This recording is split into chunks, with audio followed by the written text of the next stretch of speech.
今日呢個動作咧係關乎我哋嗰個心肺同埋幾大動脈幾條大血管上腦，心肺腦嘅保養就即係內功比較複雜，我就專門重點去講佢比較適合啲心肺事中過風或者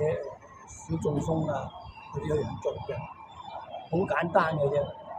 咁我哋咧第一用手嘅動作咧，就隻手喺度咁樣搓麵粉咁樣，喺個心肺呢個附近，高高低低隨便嘅啦，就喺呢度啦咁做，呢個動作好易老人家好容易做嘅，大啲動作都得，但係就唔好太大啦，即係太大動作咧，驚有啲動作有術或者有個起搏器嗰啲咧，就唔幾好細啲。但係呢個細嘅範圍裏邊咧，我哋一定要將個心口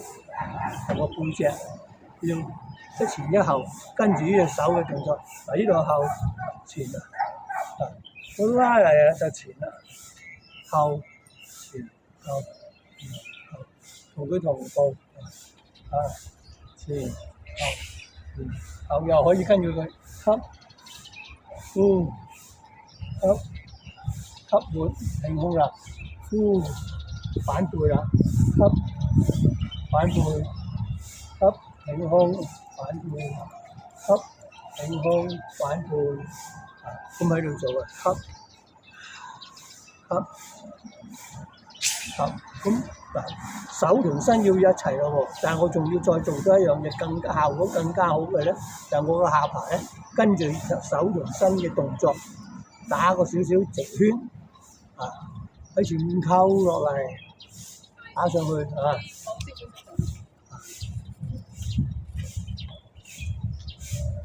頸個下巴點做咧？咁活動埋呢度大動脈啦，就避免咗腦中風同埋嗰個老人痴呆啦。係咪三樣一齊做下巴、手、心、胸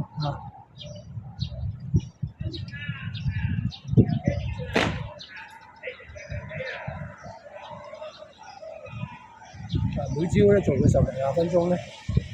早晚都做，咁對嗰個心肺同埋腦功能咧都有幫助。